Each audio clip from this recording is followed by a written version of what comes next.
contratos de concesión para la construcción de obras nuevas y luego su explotación por un periodo de tiempo al concesionario. Pero esta ley 17.520 ha sido reformada en dos de sus artículos, los artículos 57 y 58, por la ley de reforma del Estado, que es la ley 23.696, que es la ley de reforma del Estado del periodo dictada por el Congreso en el periodo del Menem. Y esta ley 23.692 reactualizó la ley 17.520, que casi ni se usaba, y empezaron las grandes concesiones de obra pública. ¿Y qué dijo esta reforma? La reforma que introdujo la 23.696 a la 17.520 consistió en que no solamente podía hacerse una obra nueva, construirla para después concederla en explotación, sino que podía darse concesión para obras ya existentes con el objeto de ampliarlas, mejorarlas, mantenerlas durante el periodo de explotación de la concesión, a cambio del pago de un precio o peaje por parte de los usuarios. Cuando veíamos los caracteres de los contratos administrativos, decíamos que uno de los caracteres es que muchos de estos contratos producen efectos directos respecto de terceros, ¿se acuerdan? Y uno de los ejemplos que poníamos es el contrato de concesión de obra pública o el contrato de concesión de servicios públicos. ¿Por qué? Porque en la concesión de servicios públicos el usuario paga el precio, la tarifa del servicio. Y ese precio que paga del ómnibus, el precio que paga de la luz, el precio que paga del gas, representa para el concesionario, ¿qué cosa? Pagar la inversión que ha realizado, ¿sí? La amortización del capital invertido y los costos de explotación y la ganancia razonable que tiene que tener. Cuando hablamos de concesión de obra pública, lo mismo, porque es un contrato que produce efectos jurídicos directos respecto de terceros, porque son los usuarios que transitan esa ruta, que van a pagar el peaje, los que el contrato tiene efectos directos. ¿Por qué? Porque ¿qué representa el peaje que pagamos cuando viajamos a Buenos Aires, cuando viajamos a Despegar? Representa el costo de la inversión que tiene que realizar el concesionario, no solamente la inversión inicial, sino todas las sucesivas que tenga que realizar conforme a los pliegos del contrato para el mantenimiento de la ruta. Porque no es que se construye la obra, bueno, será el costo de la inversión inicial más todo el mantenimiento. Si es una obra ya construida, el mantenimiento y la ampliación por todos los años que dure la explotación, ese costo de inversión va a estar representado en el peaje, más los costos de la explotación, más la ganancia razonable que tiene que tener el concesionario. ¿Estamos en esto? Bien. Entonces, el pago de la obra nueva o de la ampliación o del mantenimiento de las obras existentes no lo realiza el Estado. Lo realizan los particulares que usan esa obra a través del peaje que están pagando. ¿Sí? Bien. Entonces, tengo, conforme a la ley 17.520, más la reforma de la 23.696, que la concesión de obra pública es para realizar una obra nueva y explotarla, o para la explotación, administración, ampliación, reparación o mantenimiento de obras ya existentes. ¿Y para qué? Para obtener con ese peaje fondos para construir también y conservar otras obras que tengan vinculación con la obra principal ya existente. ¿Estamos? Bien. ¿Entendieron eso? ¿Sí? Sí. Bien. ¿Qué otra normativa se va a relacionar con esto? El decreto reglamentario de la Ley de Reforma del Estado, el decreto 1105/89, en la parte que corresponde a estos artículos que modificó de concesión de obra pública. ¿Qué más? ¿Qué otra normativa vamos a aplicar? El decreto 1023, que es el reglamento de contrataciones del sector público nacional, que eso lo dimos en la Unidad General de Contratos. ¿Recuerdan o no eso? Sí. Bien, recuerdan que el artículo 4 del decreto 1023 decía cuáles son los contratos incluidos, y el 4, inciso A, dentro de los incluidos, abarca concesión de servicio público, que ya lo vimos, y concesión de obra pública, que es lo que estamos viendo hoy. Perdón, el 4, inciso B, perdón, el 4, inciso B. El 4, inciso B abarca obra pública, concesión de obra pública, concesión de servicios públicos y licencias. O sea que la concesión de obra pública es un contrato incluido en el decreto 1023. ¿Qué más vamos a aplicar a este contrato? Bueno, todo lo que vimos de los instrumentos internacionales, cuando dijimos criterios de selección objetivos, predeterminados, etc. Bien. El contrato de concesión de obra pública puede hacerse, la concesión de obra pública, a través de el contrato de participación público-privada, que es esa forma asociativa entre el sector público y el sector privado, regulado por la ley, me olvidé el número de ley, vamos a buscarlo acá en internet, Ley de Contrato Público-Privado, un minuto, 27.000, no me acuerdo cuánto. Contrato Público-Privado.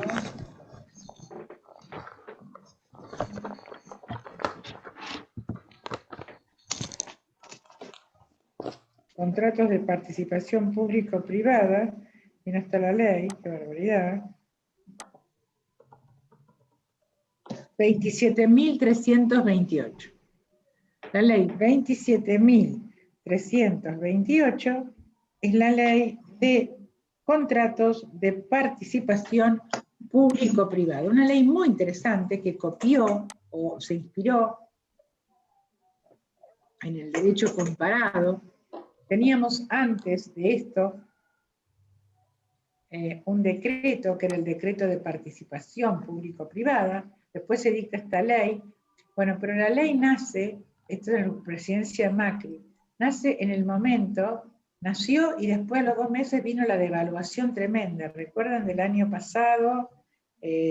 Mejor dicho, la del 2018 y la del 2019, con lo cual las empresas no pudieron conseguir los financiamientos que estaban esperando de los países extranjeros, del exterior, de los bancos, y en realidad se frustraron bastantes estos contratos de participación público-privada, si bien fueron varios corredores viales que se adjudicaron para contratación público-privada. Varios kilómetros de rutas nacionales se adjudicaron para contratación público-privada, quedaron un poco suspendidas por el tema de la devaluación. Después vino el tema de los cuadernos y las coimas, ¿se acuerdan?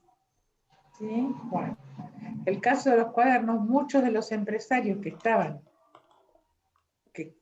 formando parte de estos contratos de participación público-privada habían sido denunciados en el tema de los cuadernos, con lo cual quedaron un poco suspendidos. Es un tema interesante la connotación público-privada. En España se derogó, no funcionó, porque no pudieron las empresas, no pudieron, digamos, solventar los créditos que habían obtenido del exterior para poder realizar las obras, y el Estado de España tuvo que salir a pagar todos estos créditos, con lo cual en la nueva ley de contratos públicos de España está suprimida la contratación público-privada. Bueno, muy bien. Vamos a seguir con nuestro contrato. Entonces, una cosa interesante es que el concesionario, cuando tiene que, por ejemplo, ejecutar la obra de primera vez, la obra nueva, muchas veces tiene que, o debe el Estado, expropiar determinados terrenos o campos por donde va a pasar la ruta. Piensen que va a ser una obra nueva, ¿sí?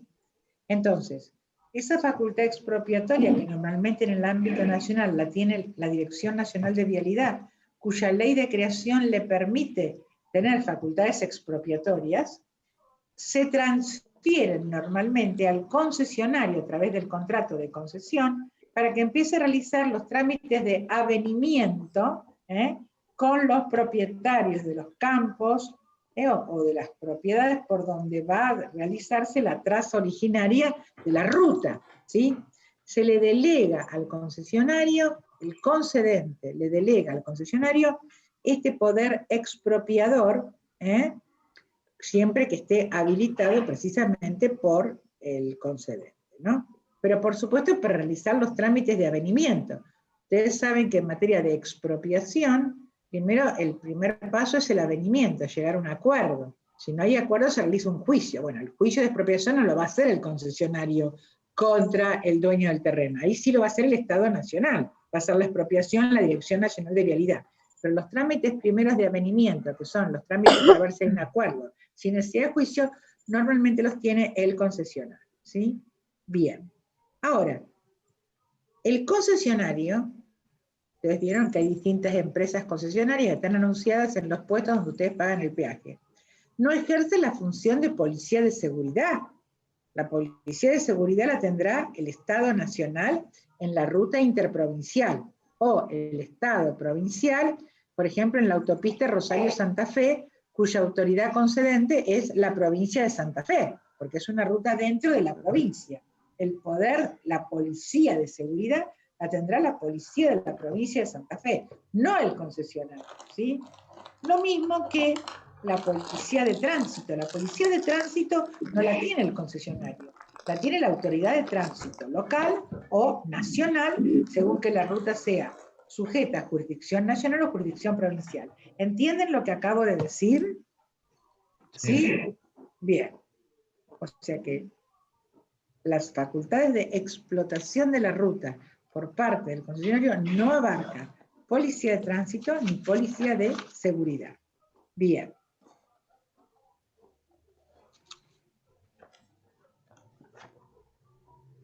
Bueno, la ley 17.520, que es la ley originaria que trata todos los derechos y las obligaciones del concesionario, dice que se va a aplicar todo lo que está establecido en la ley de obras públicas, que ustedes se vieron en el contrato de obra pública. En este caso, la ley de obras públicas nacional, en todo lo que sea pertinente. O sea, que en la etapa de construcción de la obra, deberán respetarse todas las normas establecidas en la ley de contrato de obra pública en lo que sea pertinente. O sea que se va a recurrir siempre a la ley de obras públicas analógica o supletoriamente. Bien, acá tenemos una serie de relaciones entre el concedente y el concesionario y el usuario, que somos los que transitamos la ruta. Este es un tema interesante. ¿Por qué? Porque la relación entre el concedente, Estado Nacional o Estado Provincial, y la empresa concesionaria, que logró ser adjudicataria después de una licitación pública, etc., bueno, esa relación es de derecho público. Suscriben un contrato administrativo, que es el contrato de concesión de obra pública. Y entonces el concesionario en ese contrato tiene el deber de construir, de ejecutar la obra, si es una obra nueva, de mantenerla y de explotarla de conformidad a lo que digan los pliegos y las normas legales. Si es una obra ya existente, tiene la obligación impuesta en el contrato de, ampliar, mantener, conservar la obra, de acuerdo a lo que dicen los pliegos. O sea, ¿cuál es la documentación que va a formar parte del plexo, donde van a estar el plexo de los derechos y obligaciones del concesionario? La ley 17.520 en el ámbito nacional, más la reforma de la ley 696, que ya viene incluida, más todo lo que digan los pliegos del contrato. Si es un contrato de concesión de obra pública provincial, del mismo modo, porque no tenemos una ley en la provincia de concesión de obra pública. No tenemos. Entonces se va a regir por lo que diga la ley 12.510, que recuerdan que es el régimen de contratos públicos general de la provincia, que abarca concesión de obra pública, y luego se va a regir por lo que digan los pliegos pertinentes de bases y condiciones generales, particulares, de especificaciones técnicas de ese contrato de concesión particular. Bien. Una consulta, profesora. ¿Y no se va a regir en Santa Fe por la Ley de Obras Públicas 5188? Y ¿También? supletoriamente, en Ah, cuanto corresponda a la construcción de la obra, también por la Ley de Obras Públicas de la provincia, ah, ¿sí? En lo que hace a la construcción o el mantenimiento de la obra. Pero en todo lo demás, lo que hace la explotación, se va a regir por los pliegos de bases y condiciones, generales, particulares, etc. Bien. Y ahora bien, ¿cuál es la relación entre el concesionario y el usuario? O sea, la empresa que explota la autopista y nosotros que pagamos el peaje. Bueno, entonces aquí es donde entran a jugar una serie de fallos que ustedes van a tener que leer, porque esta relación jurídica entre el concesionario y el usuario fue variando de naturaleza jurídica. Primero se consideró que tenía una naturaleza jurídica X, que es con el fallo Colavita, donde es una naturaleza de carácter reglamentaria o tributaria, si queremos decirle tributaria de derecho público, hasta que con fallos posteriores se advierte que es una relación de consumo, regida por el derecho privado. Entonces, ¿cuáles son los fallos que ustedes van a tener que leer y que yo rápidamente voy a hacer un comentario de ellos? El primer estadio es el caso Colavita. Colavita. Y este fallo Colavita es donde Colavita es una persona que está transitando una autopista concesionada donde paga un peaje y choca su auto con un animal suelto que entró en medio de la autopista. Entonces, quiere responsabilizar al concesionario y al Estado Nacional. El Estado Nacional por el poder de policía que tiene, de control sobre el concesionario al quien le otorgó la concesión. El Estado va a controlar si está cumpliendo con toda la calidad de la obra, si está cumpliendo con el mantenimiento, con todas las obligaciones que tiene a su cargo conforme a los pliegos. Y al concesionario, porque es el que, digamos, tiene a su cargo la explotación de la ruta. La Corte rechaza la demanda de Colavita. Entonces, rechaza la demanda contra el Estado Nacional y rechaza la demanda contra el concesionario. ¿Y cuáles fueron los fundamentos? Ustedes tienen que leer esos fallos. Colavita, ponen en la página de la Corte Colavita y le va a salir. ¿Cuáles fueron los argumentos de la Corte para rechazar la demanda con respecto al concesionario? Bueno, la Corte dijo, el concesionario de una ruta explotada por peaje no puede tener obligaciones frente al usuario o mayor responsabilidad que la que le corresponde al concedente. ¿Y cuáles son las obligaciones que tiene el concesionario, dijo la Corte acá, en una concesión de obra pública? Bueno, las obligaciones que le impone el pliego y que se relacionan estrictamente con esa concesión. O sea, facilitar la circulación por el camino, que sea en condiciones de normalidad, o sea, suprimir todas las molestias que pueda ocasionar accidentes en cuanto a, por ejemplo, tareas de conservación de la ruta, tareas de remodelación necesarias para ponerla en perfecto estado, que tenga el señalamiento vertical, los carteles, y horizontal, la pintura, en perfectas condiciones, ¿sí? Esas son las obligaciones. Para mantener y señalizar las calzadas, las barquinas, el cordón vial. Pero no puede responder por obligaciones que no están impuestas en el pliego de la concesión. O sea, no tiene obligación de responder por un animal que no es del concesionario y que irrumpió en la ruta sin que el concesionario tenga responsabilidad alguna. Listo, el concesionario quedó fuera de responsabilidad. ¿Qué más dijo la Corte? El Estado Nacional, que es el concedente, tampoco tiene responsabilidad, porque el Estado no puede tener responsabilidad en un evento en el cual ninguno de sus órganos ha tomado intervención. Pero no es responsabilidad del Estado el animal suelto. El animal suelto es responsabilidad del dueño. Con lo cual, por los daños que cause el animal, responde el dueño del animal.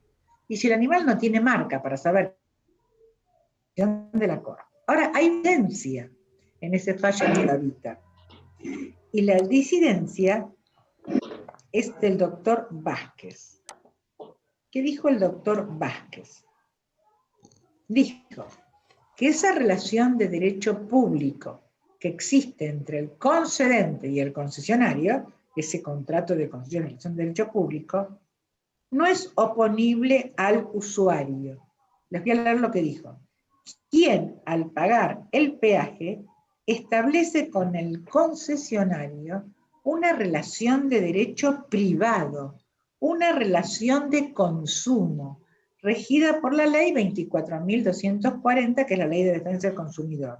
Y el concesionario, entonces, debe responder por todos los daños que sufre el usuario. O sea, que este voto, que en la mayoría le sacó responsabilidad al concesionario y le sacó responsabilidad al Estado Nacional, esta disidencia del doctor Vázquez es donde, en la primera punta, donde el disidente juez Vázquez dice, no, acá hay una relación de consumo. Una cosa es la relación de derecho público entre el concedente y el concesionario, pero entre el concesionario y el usuario hay una relación de consumo, porque cuando paga la tarifa, perdón, el peaje está pagando el precio del servicio. Por lo tanto, se rige por la Ley de Defensa del Consumidor, le debe indemnidad y le debe responder por los daños y perjuicios que ha sufrido en ese tramo. En cambio, reitero, el voto mayoritario dice que no tiene responsabilidad el Estado, porque el poder de control que tiene el Estado sobre el concesionario, que tiene el concedente sobre el concesionario, no es suficiente para atribuirle responsabilidad al Estado en un evento en que ninguno de sus órganos tuvo alguna capacidad de intervención. Entonces dice, no es más razonable una responsabilidad general que le podamos atribuir al Estado concedente en orden a que debe prevenir todos los hechos que pudieran llegar a involucrar al Estado. No puede prevenir que entre un animal, con lo cual no es responsable. Y tampoco el concesionario por las circunstancias que ya les dije. Solamente responde por las obligaciones impuestas en el contrato de concesión. Y el tema del animal no tiene nada que ver con la señalización de la ruta, horizontal, vertical, con mantenerla en buen estado, con suprimir las molestias para una buena circulación. ¿Entendieron el fallo de la Corte? Ese es con la Vita. Ustedes lo van a buscar y lo van a ver. Pero la Corte, luego, tenemos un fallo, que es el fallo Ferreira. En el caso Ferreira, el caso viene de un tribunal de Chaco, fallado en primera instancia y en la Cámara de Chaco, de Apelaciones de Chaco, por el cual, tanto en primera instancia como la Cámara de Chaco, condena a la concesionaria, que era la concesionaria Vikov Sociedad Anónima. La condena precisamente por un accidente, por colisión con un animal suelto en una ruta que era Avellaneda, en Chaco. Entonces, fíjense, el tribunal de primera instancia se aparta de la sentencia de la Corte en mayoría y condena a la concesionaria, porque cree que hay una relación de consumo.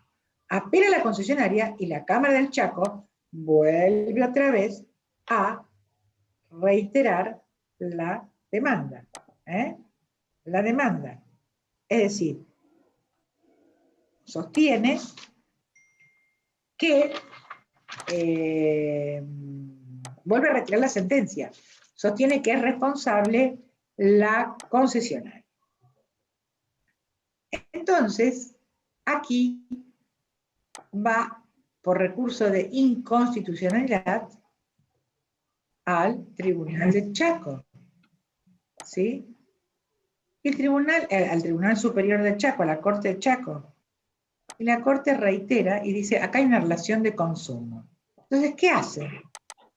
Interpone, el actor, interpone un recurso, perdón, Vikov, la concesionaria, interpone un recurso extraordinario ante la Corte Suprema de Justicia de la Nación. ¿Y en qué se funda el recurso extraordinario? Dicen que todos los tribunales del Chaco se han apartado del criterio de la Corte, y que eso es cuestión constitucional de recurso extraordinario federal, porque los fallos de la Corte tienen, dice, una obligatoriedad moral, y este apartamiento implica cuestión federal suficiente, y entonces interpone el recurso extraordinario. ¿Qué hizo la Corte? La Corte rechazó el recurso extraordinario.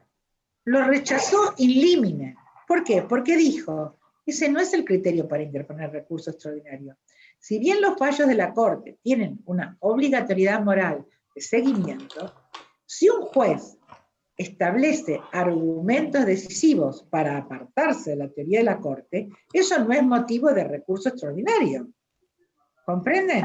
Acá se había fundado el recurso extraordinario porque el Tribunal de Checo se apartó. La Corte dijo, esto no es motivo. Yo advierto que ha establecido una teoría fundada de por qué es una relación de consumo, con lo cual no puedo abrir el recurso extraordinario por esa cuestión. Y rechazó el recurso extraordinario. Sin embargo, ¿por qué tiene importancia el fallo de la Corte? Porque en un obiter dictum, ¿saben ustedes lo que es obiter dictum de un fallo? Es cuando el tribunal acá rechazó, que no tenía más nada que decir. No, se rechaza porque no hay cuestión federal. El apartamiento de un fallo de la Corte, cuando el tribunal que se apartó sostuvo sus propios argumentos, no hace que sea cuestión federal. Punto. No tenía que decir más nada la Corte. Sin embargo, dijo varias cosas con dos jueces de la Corte en un obiter dictum. Quiere decir que es como que sienta doctrina para el futuro. Dos de los jueces nada más. ¿Qué dijeron? Dijeron que ellos consideran que hay que rever el tema y que la relación entre el concesionario y el usuario ya la están viendo como una relación contractual. Entonces dice, es una relación contractual la del usuario y el concesionario, paga un precio. Entonces, por un servicio que le van a dar, que es distinto a que si transita una ruta que no está concesionada. En consecuencia, consideran que hay una responsabilidad objetiva de la concesionaria y hay una obligación de resultado de la concesionaria respecto del usuario. Es decir, el usuario, desde que entra en la concesión y paga el peaje, debe estar protegido y salir sano hasta el final del tramo concesionado, hasta el final del recorrido. ¿Y esto qué significa? Que el concesionario le debe un deber de custodia y de buena fe al usuario. Esa es la posición de uno de los jueces en este obiter dictum. Y el otro juez de la Corte también dice que es una relación contractual, pero también agrega otros argumentos. Y dice que el ciudadano que accede a una ruta concesionada, porque ¿me siguen, chicos, lo que estoy diciendo? ¿Sí? Porque pagó un peaje, tiene una confianza fundada en que, a ver, el organizador, o sea, el concesionario, se va a encargar de brindarle una seguridad durante este tramo de la concesión. Y hay una relación de consumo al pagar el precio, el peaje. Y esa relación de consumo implica para el concesionario un deber de seguridad. Pero este juez no considera que hay una garantía de resultado. El otro decía, hay una garantía de resultado, tiene que salir indemne. Este dice, no, no hay una garantía de resultado, pero le debe un deber de seguridad.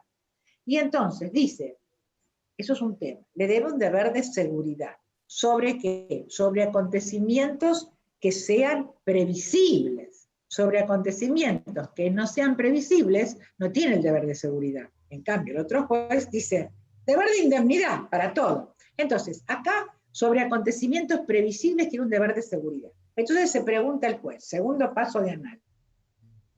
¿Me siguen? ¿Sí? Sí. Bien, se pregunta, ¿el que entren animales sueltos es previsible o es no previsible? Y entonces el juez este dice, no es un evento imprevisible que entren animales, es previsible. Ha sido previsible para el prestador, para el concesionario, que entren animales sueltos, porque normalmente entran animales sueltos en las rutas, porque los propietarios de los campos no tienen los alambrados suficientemente asegurados, y ya se ha visto en otras oportunidades que pueden entrar animales sueltos en la ruta. Entonces, ¿qué tiene que hacer el concesionario? Porque tiene un deber de seguridad sobre acontecimientos previsibles. Entonces, debe adoptar todas las medidas de seguridad necesarias que sean adecuadas a riesgos que sean previsibles. y que entren animales sueltos son riesgos previsibles. ¿Qué debe hacer entonces? Pensemos nosotros, ¿qué medidas debería adoptar? Bueno, debería adoptar medidas respecto de los propietarios de los campos, de exigirles que, digamos, pongan en mantenimiento, en buen estado, todos los alambrados de los campos vecinos para evitar que los animales puedan salir. Eso sería una medida de previsibilidad, que si el concesionario acredita y prueba que ha realizado esas intimaciones a los propietarios, después no le van a cargar con responsabilidad. ¿Comprenden lo que estoy diciendo? Bien. Después tenemos otro caso. Acá fue un obiter dictum en Ferreira. Ya dije, es decir, la Corte rechazó en límite el recurso extraordinario, pero 2 jueces ya se impusieron por la teoría de la relación de consumo. O sea, esos 2 jueces ya dejan de lado la posición que sustentaron en Colavito. Y luego tenemos otro fallo, y después múltiples, en el año 2006, que es el caso Bianchi, también que lo falló, llegó a la Corte por recurso.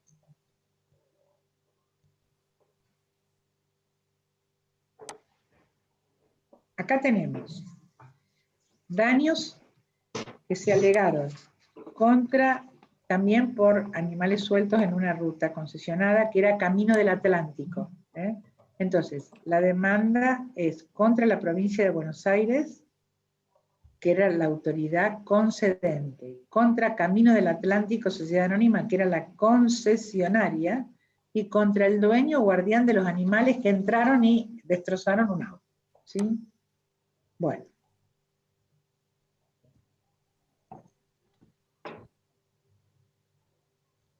Aquí la Corte Nacional, cuando llega el caso a la Corte, rechaza la demanda contra la provincia de Buenos Aires. ¿Por qué? Porque dice que los actores no habían identificado qué deber de seguridad concreta había incumplido la provincia de Buenos Aires. Con lo cual, la provincia de Buenos Aires quedó fuera del juicio. O sea, quedó sin responsabilidad. Pero la Corte aceptó la responsabilidad del concesionario, o sea, de Caminos del Atlántico Sociedad Anónima, sosteniendo aquí ya por mayoría que hay una relación contractual entre el concesionario y el usuario.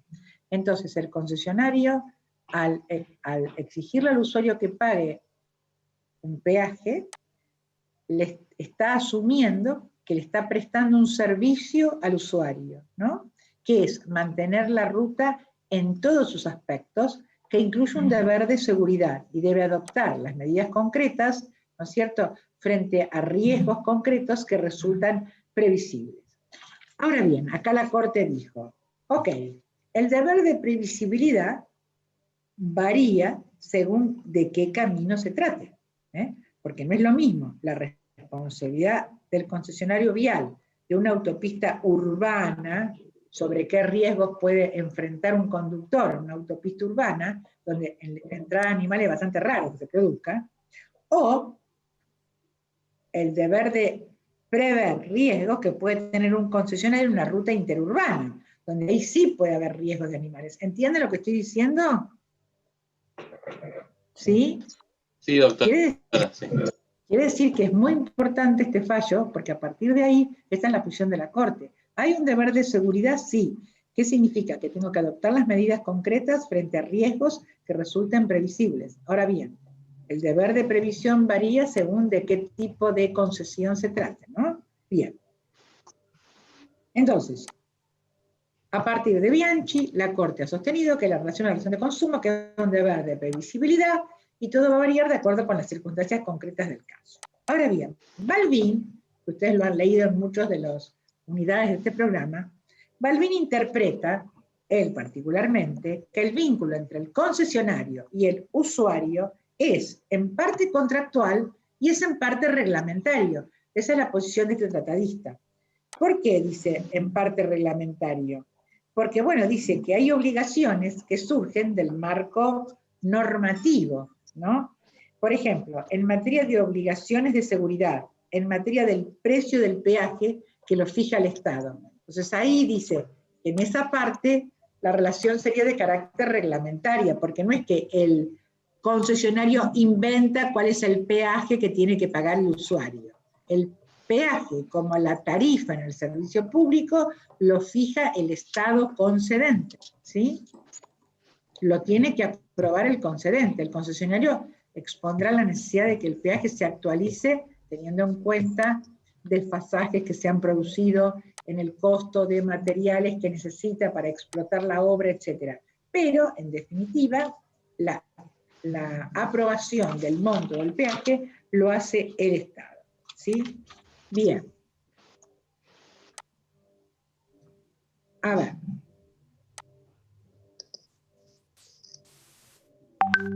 En cuanto a la estructura económica financiera del contrato de concesión de obra pública. ¿Qué vamos a decir eso? Nosotros decimos que el peaje, dijimos que, ¿qué representa? El peaje representa la inversión que realizó el concesionario, la inversión inicial, las inversiones posteriores que tenga que hacer para mantener, ampliar la ruta durante todo el periodo de la explotación, los costos de la explotación y una rentabilidad razonable, un beneficio razonable.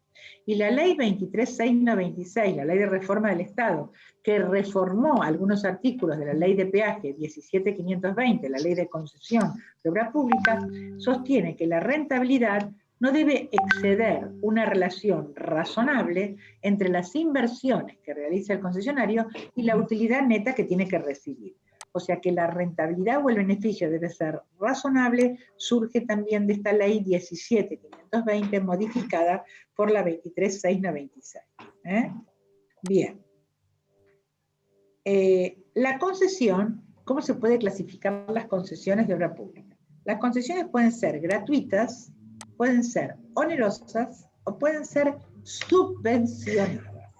¿Y qué significa esto?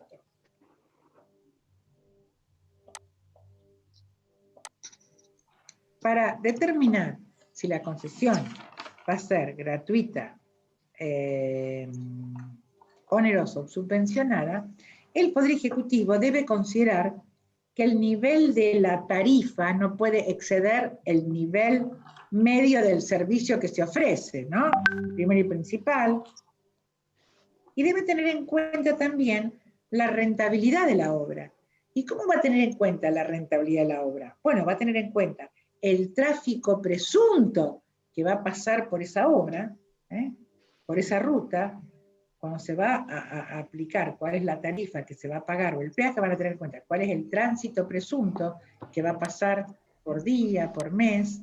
Se hace una estimación para saber cuántos años de explotación se necesitaría para que, cobrando ese peaje a cada usuario que pase, de acuerdo al tránsito de presunto, pueda recuperar con eso el capital invertido, la amortización y tener una ganancia razonable.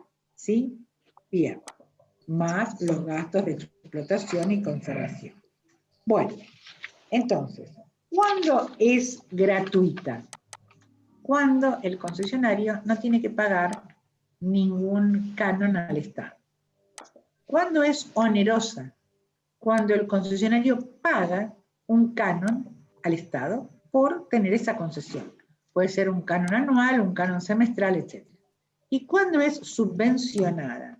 Bueno, subvencionada es cuando se prevé que el concedente le haga un aporte al concesionario que puede ser inicial o aportes durante o subvencionar en parte ese peaje cuando está previsto con distintos parámetros en el contrato de concesión.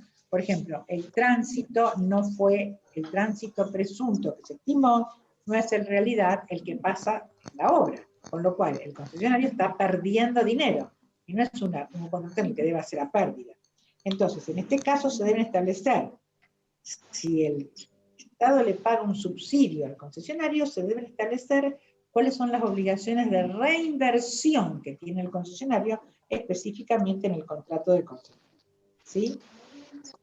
Bueno, fíjense, en el contrato para la concesión de corredores viales nacionales, se prevé que el concesionario acepte un cambio de modalidad de la concesión si ello se torna necesario. Es decir, puede pasar de ser gratuita la concesión, o sea que el concesionario no paga nada y el Estado no le paga nada, a ser subvencionada si disminuye el número de usuarios que pasan por la ruta. ¿Entienden lo que estoy diciendo? Entonces, se establece una serie de parámetros que si se dan, que están establecidos en los pliegos técnicos, puede recibir una subvención del Estado, porque si no el contrato va a pérdida. O al revés, puede pasar de gratuita a onerosa si el número de usuarios que realmente utilizan esa ruta sobrepasa o supera la estimación que se hizo en el origen. ¿Sí? Bien.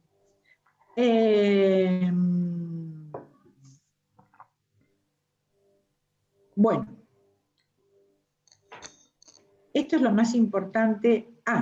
Hay que tener en cuenta otro caso, que es el caso Estado Nacional contra Arenera Libertador. Estado Nacional contra Arenera Libertador, que es un caso de 1991 de la Corte. Es el caso, los hechos del caso es porque el Estado reclamaba el pago a Arenera Libertador de un peaje por el uso del canal Mitre, un canal de navegación. La Arenera Libertador pasaba por ese canal y le impuso el pago de un peaje. Bien, entonces lo que establece la Corte es si el peaje en general es o no constitucional. Bueno, entonces la Corte consideró, está bien que en este caso todavía no se había establecido nada de la relación de consumo, ¿no? Entonces la Corte consideró que el peaje es una contribución y que, a ver, tiene que haber, porque, ¿qué decía Arenera Libertador? Si hay vías alternativas para circular, el peaje es inconstitucional. ¿Por qué me está cobrando peaje? Yo puedo ir por esta vía o puedo ir por otra vía. Entonces lo que la Corte analizó es, si es necesario cuando hay una ruta o un canal concesionado con pago de peaje, si es necesario que haya vías alternativas, o sea que la gente pueda ir por las vías en las que no paga peaje. Bueno, la Corte dijo en este fallo que las vías alternativas son solamente exigibles cuando se evidencia que su falta puede afectar la libertad de tránsito. Pero aquí, en este caso, no había vía alternativa.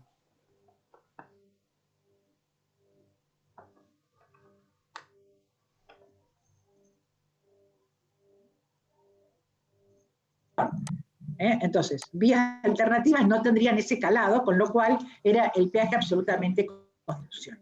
¿Sí?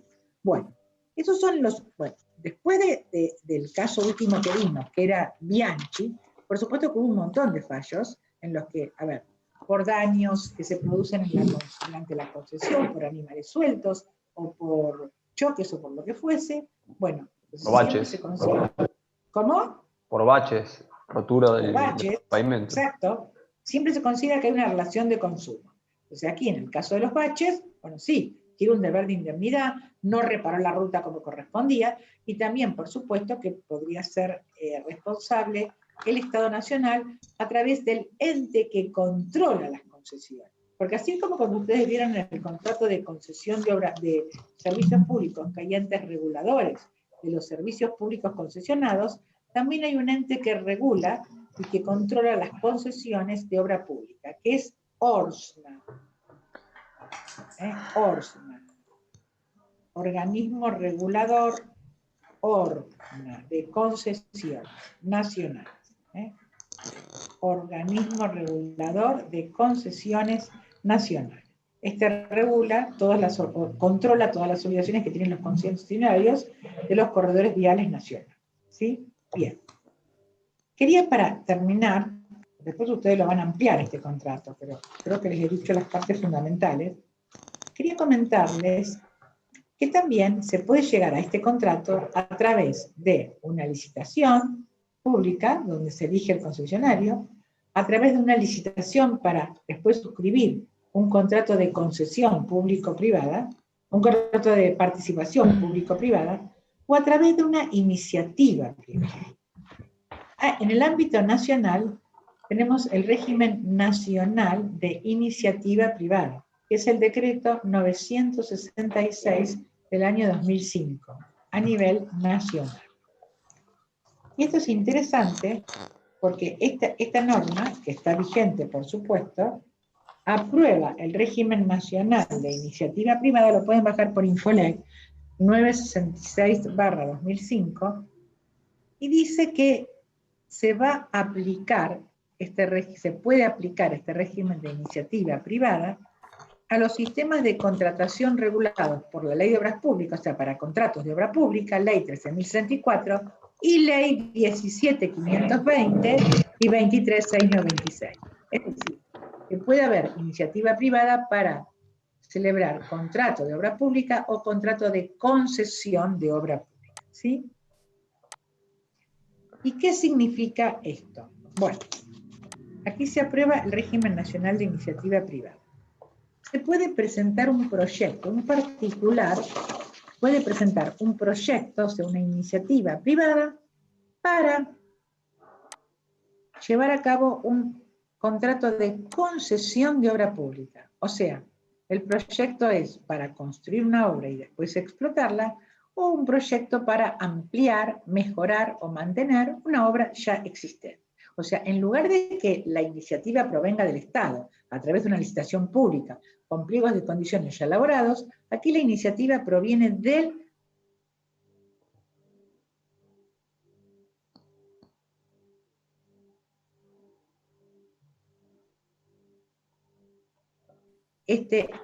iniciativa. O sea, el proyecto para realizar, por ejemplo, un contrato de obra pública o un contrato de concesión de obra pública, esta iniciativa, este proyecto, ¿qué debe tener? Primero, identificar claramente el proyecto y su naturaleza. Si fuese una obra pública o si fuese un contrato, o si lo que se pretende es llegar a un contrato de concesión de obra pública, bueno, en qué consiste el proyecto, etcétera. ¿Cuáles son las bases de su factibilidad técnica y económica? ¿Sí? ¿Cuál es el monto estimado de la inversión? Los antecedentes completos del autor de la iniciativa y la fuente de los recursos y financiamientos que deben ser privados. Entonces, se presenta este proyecto de iniciativa privada ante una comisión que se ha creado de evaluación y desarrollo de iniciativas privadas. Esta comisión en el ámbito nacional está conformada por representantes de los distintos ministerios involucrados en las distintas temáticas que puede tener. Dijimos que esto se puede hacer obra pública y contrato de concesión de obra pública, ¿no? Bien. Esta comisión tiene 30 días para expedir un informe sobre este proyecto de iniciativa privada. Y este informe va a determinar si qué se opina sobre la iniciativa privada, sobre si cumple con los requisitos de presentación que les dije que antes cuáles son los que deben contener.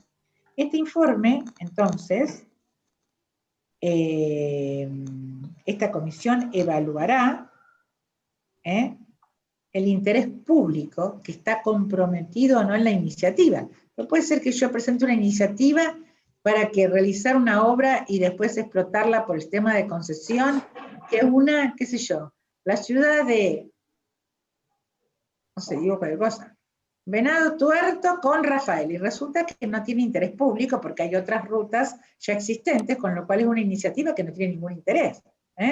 Entonces, o la iniciativa de construir un puente y después explotarlo por concesión. Bueno, no, esas ciudades están unidas, no hace falta un puente. O sea, la iniciativa tiene que ser declarada de interés público. Una vez que se declara de interés público, es decir, la comisión lo que evalúa es si tiene interés público o no, y eleva su opinión al Poder Ejecutivo. El Poder Ejecutivo, entonces, es el que va a decidir si califica la iniciativa de interés público o no. Si la califica de interés público, la incluye en el régimen de iniciativa privada, el régimen nacional de iniciativa privada. Y si desestima la propuesta, bueno, el autor de la iniciativa no puede seguir insistiendo en ese caso. Ahora bien, si considera que esta propuesta tiene interés público, la incluye en el régimen de iniciativa privada, y ahí entonces, ¿qué sucede? Ahí el ministerio pertinente, que sería el Ministerio de Obras Públicas, va a definir si opta por licitación pública, incorporando todo lo que ha estado este autor de la iniciativa realizado y lo amplía en pliegos que va a redactar el Estado, o si llama a concurso de proyectos integrales. Este es un tema muy interesante. ¿Por qué?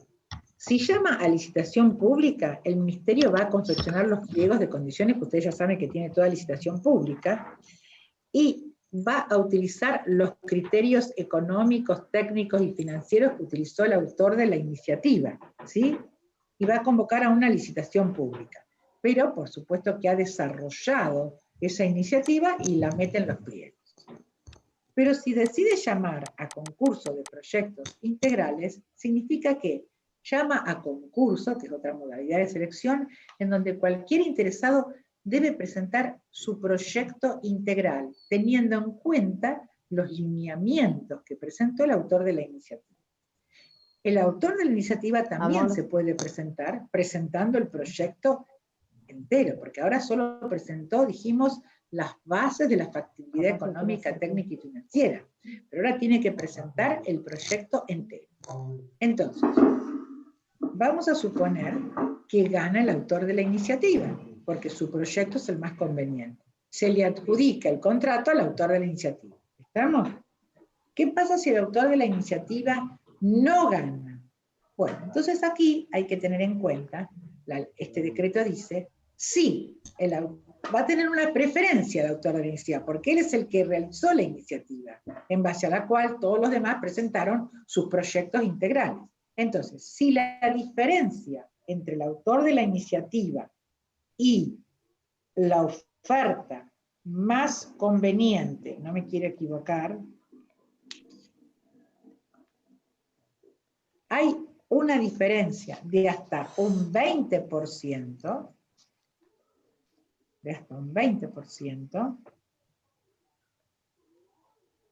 tanto el autor de la iniciativa como el oferente mejor calificado serán invitados a mejorar la oferta. Ambos pueden realizar una mejora de oferta. Se cita el que es más conveniente y al autor de la iniciativa, siempre que el autor de la iniciativa esté hasta en un 20% arriba. Si está más, no, gana el otro, ¿sí? Se les pide a ambos que mejoren sus ofertas, simultáneamente en sobre cerrado, ¿sí? Bien. Ahora bien, el autor de la iniciativa no tiene relación de dependencia con el Estado Nacional. Entonces, si gana otro que no es el autor de la iniciativa, ya está previsto en este decreto que en los pliegos debe decir que el que gana le debe pagar al autor de la iniciativa, el que resulta seleccionado, ¿me siguen, chicos? ¿Sí? Sí. El que resulta seleccionado le debe pagar al autor de la iniciativa el 1% del monto que resultó adjudicado, en concepto de honorarios y gastos reembolsables. Ahora ustedes dirán, ¿pero cómo? Yo si gano lo tengo que pagar a este tipo. Bueno, lo que pasa es que en los pliegos de condiciones está previsto esa circunstancia. O sea que todo el mundo va a cargar su oferta con un 1% más por si sale adjudicatario, porque le tiene que devolver eso al autor de la iniciativa. ¿Entienden? Ya está, se contempla en el costo. Muy bien. Bueno, esto es interesante.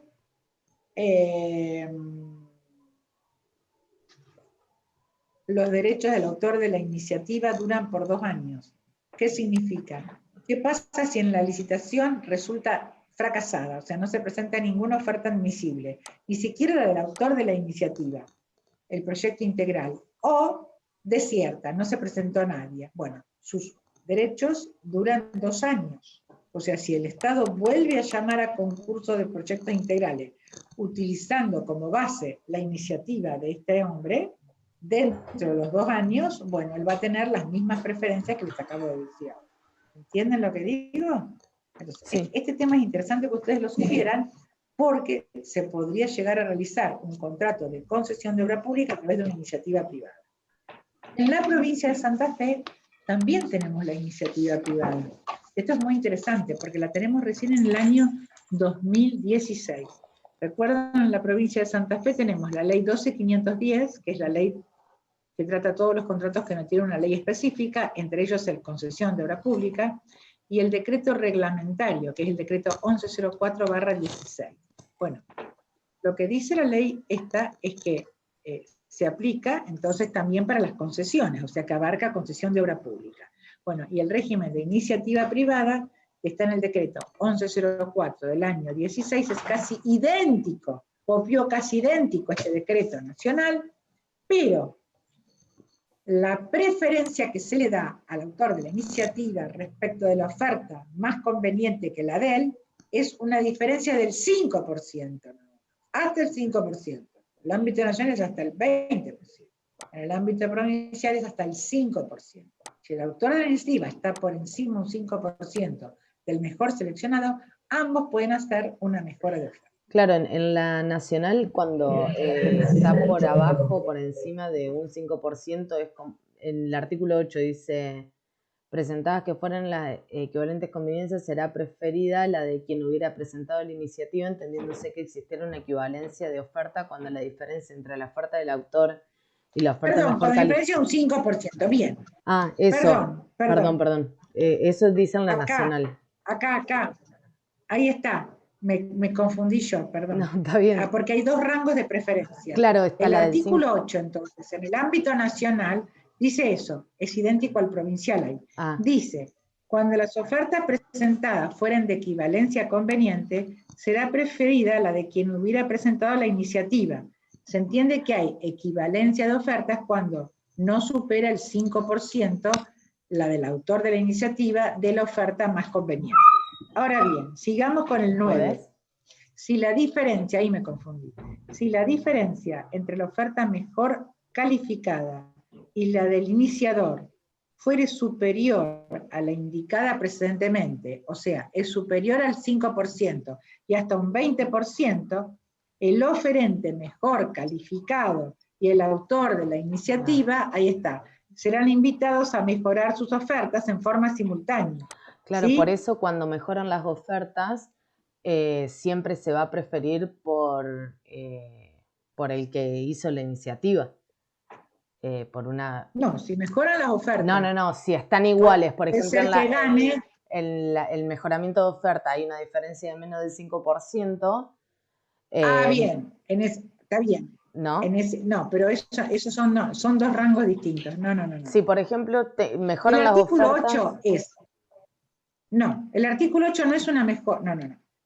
El artículo 8 no es una mejora de ofertas. El artículo 8 es una adjudicación preferencial al autor de la iniciativa si la diferencia entre él y la que está mejor colocada no supera el 5%. ¿Estamos? Ahí directamente se le otorga la preferencia al autor de la iniciativa y gana el autor de la iniciativa. Ahora, si la diferencia entre el autor de la iniciativa y la oferta mejor colocada es más del 5, pero hasta el 20, ambos tienen posibilidad de mejorar sus ofertas. Y ahí mejoran sus ofertas y gana el que tiene el precio más bajo. ¿Estamos? Bien. Listo. Perdón, pero me había equivocado, exactamente. Bueno, bien. Esto es interesante. Pero en la provincia es distinto con respecto a ese rango entre el 5 y el 20% es distinto. Eso no lo tiene en la provincia. En la provincia ya le digo cómo es, un segundo, porque no me quiero equivocar, porque lo estoy viendo.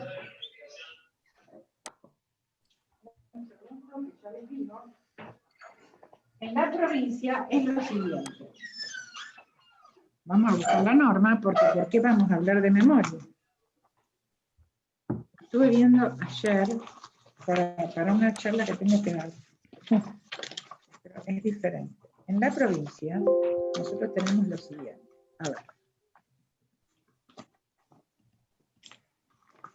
El 1104, que lo tengo acá, resumido. En el 1104 lo tienen, bueno, no lo encontraron, ¿verdad? No, la selección por iniciativa no. A ver. Iniciativa privada, acá está. Decreto 1104. Es muy similar al régimen nacional. Se presentan las iniciativas para los contratos abarcados, que son, ya dijimos, obra pública, concesión de obra pública. Bien. La provincia no reembolsa honorarios ni gastos, como ya dijimos, sino que el adjudicatario le paga el 1% en concepto de honorarios y gastos reembolsables. Entonces tenemos acá, el autor de la iniciativa tiene derecho a ser adjudicatario si su oferta es la más conveniente, o a mejora de oferta si existe una oferta más conveniente y fuese nuevamente de conveniencia equivalente, se prefiere al autor de la iniciativa. ¿Cuál es la conveniencia equivalente? Si la diferencia no supera el 5% de la mejor calificada. Entonces, el autor de la iniciativa gana si su oferta es la más conveniente. Si no es la más conveniente y tiene hasta un 5% arriba de la que es más conveniente, ambos van a una mejora de oferta. Sí, y si salen de conveniencia equivalente, ahí se prefiere directamente el autor de la iniciativa. Claro, con eso si me vuelven a salir con conveniencia equivalente, se prefiere al autor de la iniciativa. Lo mismo dice la provincia, que si el autor de la iniciativa no es seleccionado, va a percibir del adjudicatario el 1% en concepto de honorarios y gastos reembolsables.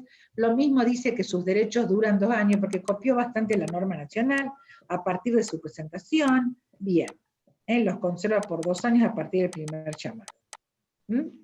Ese es el punto de diferencia. ¿Estamos? Bien.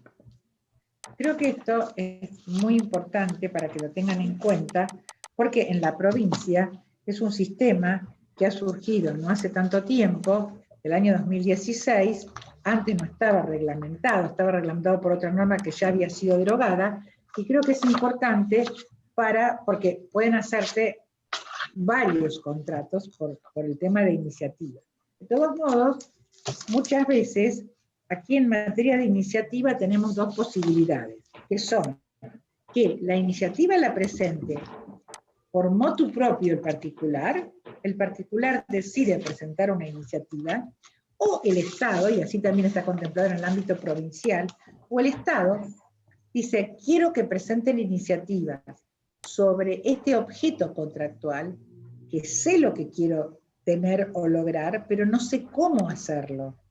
O sea, quiero realizar un puente que una Rosario con Victoria, pero no tengo la expertise ni la técnica para saber qué tipo de puente, qué tipo de construcción, cómo sería. Entonces presenten iniciativas o presenten proyectos sobre esta iniciativa. Y entonces ahí el Estado presenta la iniciativa con los lineamientos básicos y los particulares presentan todos los proyectos integrales. El otro modo es que un particular solo resuelve presentar una iniciativa para hacer este contrato. Tiene que ser declarada de interés público, y si es declarada de interés público, ahí se puede llamar a que los restantes interesados puedan presentar sus proyectos internos. O el Estado decir, no, muy bien, es declarada de interés público, muy bien, la completo y la meto dentro de una licitación pública donde los pliegos los hago yo. ¿Entienden esa diferencia? ¿Sí? Bueno, eso es lo que les quería comentar en materia de concesión de obra pública. Ustedes van a tener que leer los fallos que les he comentado. No sé si tienen alguna duda o quieren que agreguemos algo más. ¿No? Yo tengo una duda. ¿Alguna duda? ¿Qué pasa con los proyectos digamos, de obra pública que no se cumplen? O sea, por ejemplo, te voy al caso específico. La autopista que tendría que hacerse de Rufino a Rosario, que estaba proyectada supuestamente para 2 años, nunca se inició, y ahora supuestamente con el nuevo gobierno o algo así dieron de baja el contrato directamente. Ya había un contrato ¿Ya firmado. se había firmado el contrato? por lo que dicen las noticias, sí, la verdad que mucho más no sé. Justo estaba viendo eso Bueno, y vi las acá noticias y está estaba un el tema. contrato y tendría que haberse hecho en 2 años. O sea, en el 2018, 2019 tendría que haberse terminado, pero ni se empezó. Bueno, no conozco la noticia, no lo sé, pero el tema es el siguiente. Una cosa son los proyectos que el Estado, a través de los organismos pertinentes técnicos de la provincia, de la nación, van realizando proyectos para realizar obras, que eso no implica una obligación de resultado que la obra tiene que realizarse. Para eso tiene que haber una convocatoria a un procedimiento de selección, tiene que haber el acto administrativo que dispone que ese proyecto se va a ejecutar realmente, que hay una partida presupuestaria, se llama una convocatoria y después se elige un contratista y se celebra un contrato. Son dos cosas diferentes. Las circunstancias de que existan proyectos para realizar obras, para mejorarlas, pero que no se haya tomado la decisión de llevarlos a cabo, eso no implica responsabilidad del Estado, porque el Estado tiene áreas permanentes, técnicas, que están elaborando proyectos para futuras eventualidades. Otra cosa distinta es que ya se ha celebrado un contrato de obra pública y el contrato ha quedado paralizado por distintas circunstancias. Si el contrato ha quedado paralizado por cuestiones imputables al contratista, eso es un tema X que no es el caso. Si el contrato ha quedado paralizado por circunstancias que hacen a la economía general, nosotros tenemos en la provincia, por ejemplo, la ley de estado de necesidad pública, que abarca la necesidad pública en materia contractual, que el gobernador Perotti trató de sacarla desde diciembre del año pasado, cuando asumió, y nunca pudo hacerlo en la legislatura. Hasta que finalmente, el 30 de marzo, ya iniciada la pandemia, la legislatura de la provincia aprobó la ley de estado de necesidad de la provincia de Santa Fe por 1 año, que incluye los contratos públicos. ¿Qué significa? Que los contratos públicos se vieron afectados por 2 circunstancias. Por una parte, por la ley de estado de necesidad, que dice que los contratos públicos quedan abarcados por esta ley. Los contratos públicos serían contratos de obra pública, suministro, concesión de obra pública, todos los contratos que están abarcados en la ley 12.510 y en la 5188. Entonces, ¿qué dijo en 2 artículos esta ley de estado de necesidad, que era la ley de emergencia? Dijo: vamos a renegociar esos contratos porque hay un problema financiero muy grande, vamos a renegociarlo desde un punto de vista de lograr un equilibrio entre los recursos del Estado y los intereses de los particulares. Y si no se puede renegociar haciendo todos los esfuerzos, se rescindirán. Ese es un tema. Pero a su vez los contratos quedaron afectados antes del 30 de marzo, que se sancionó esta ley, por la pandemia. ¿Por qué razón? Porque el 20 de marzo se declaró la pandemia por la Organización Mundial de la Salud, y todo el mundo, ¿se acuerdan lo que pasó el 20 de marzo? Todo el mundo se enclaustró en su casa, ¿no es cierto? Fue la restricción máxima.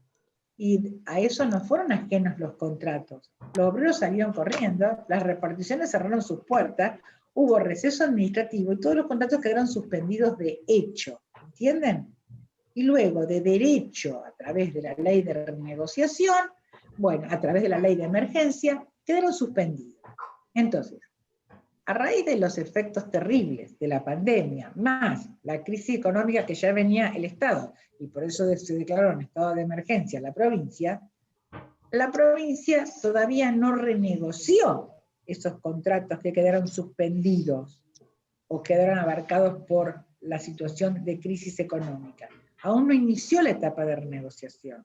Tiene que iniciarla.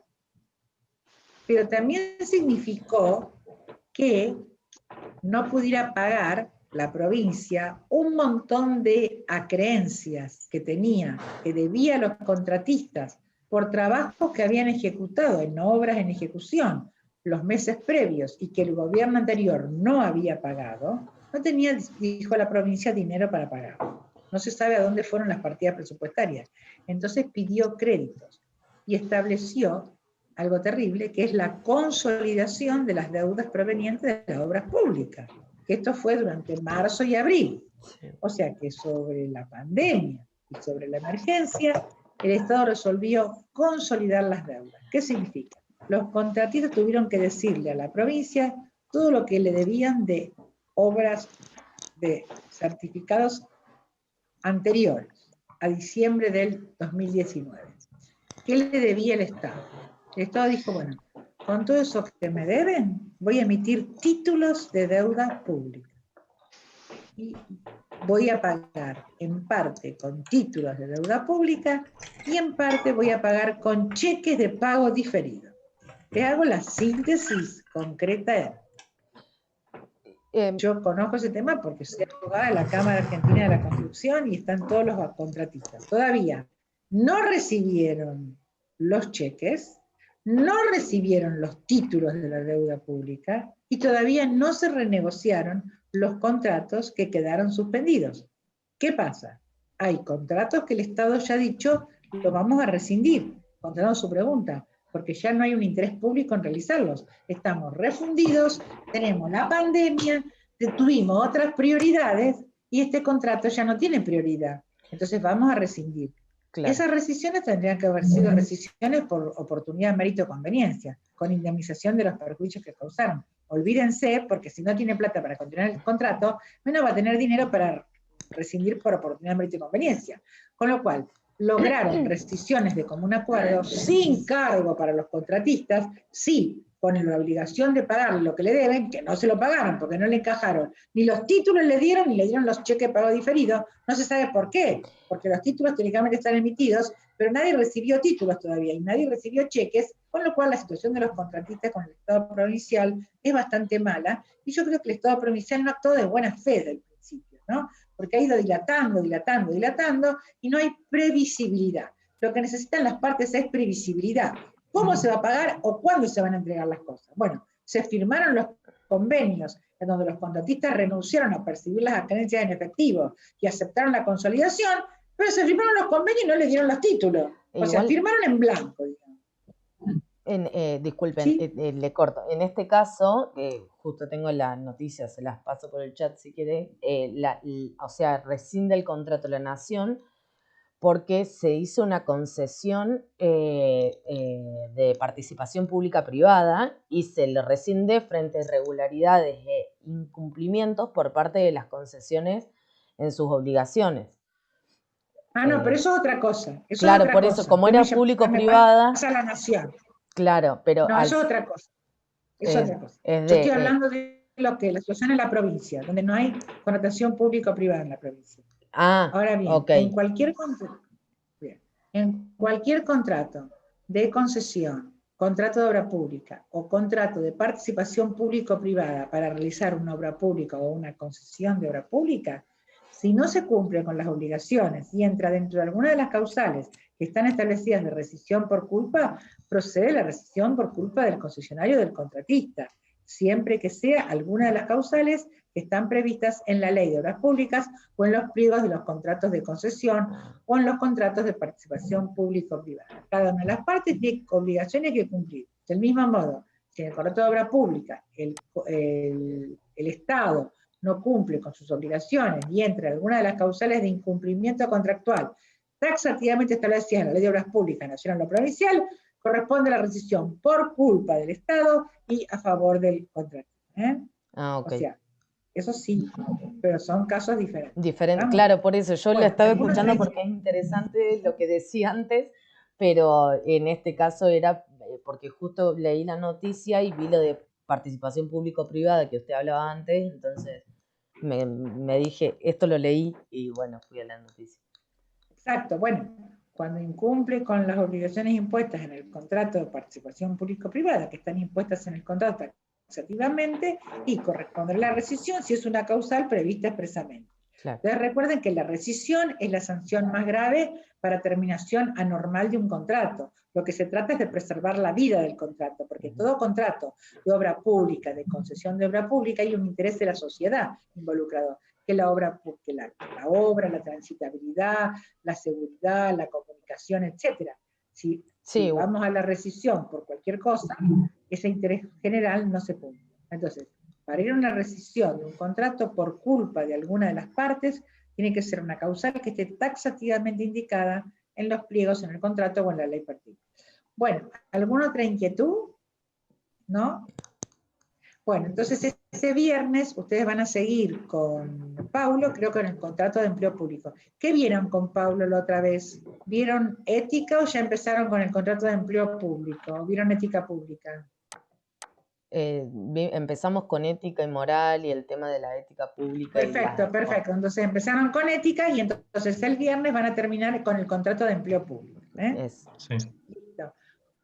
Bueno, chicos, un gusto y nos vemos. El lunes que viene es feriado. Me dijeron los alumnos, 12 de octubre. Sí. Y el miércoles también, profe, ¿no? Este miércoles también me dijeron, yo no lo sabía. Sí, no hay clase. Por dijeron la Virgen de Rosario. Sí, y pasó un aviso en la UCEL que no hay clase, por si tienen alguna clase el miércoles. Claro. Bueno, les mando un beso y nos vemos. Bueno, muchas Chao, gracias. profe. La próxima clase va a ser este viernes y después el otro viernes con Paulo. El otro ¿sí? viernes. Listo. Chao, profe. Chao, chicos, nos vemos, adiós. Chao. Hasta luego.